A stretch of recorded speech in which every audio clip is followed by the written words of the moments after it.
Remove the pin and check whether the screws are tight.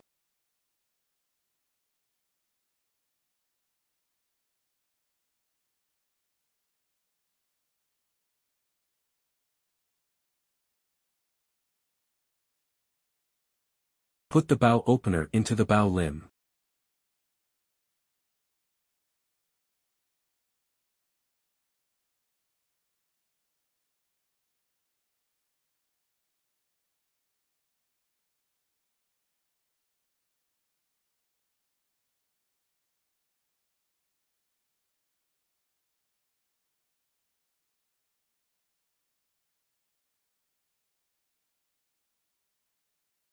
Pass the straps through the ratchet.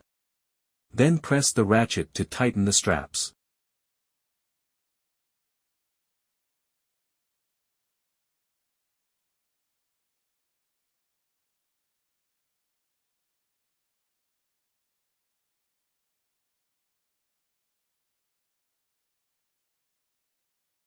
Place the bow press in a stable position.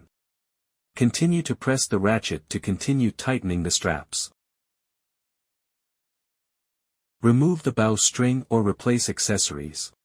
When the bow string replacement is completed, a rotating closed body turnbuckle can slowly release the tension of the bow, preventing rapid releases from occurring externally. Release the ratchet strap when the bow tension is completely released.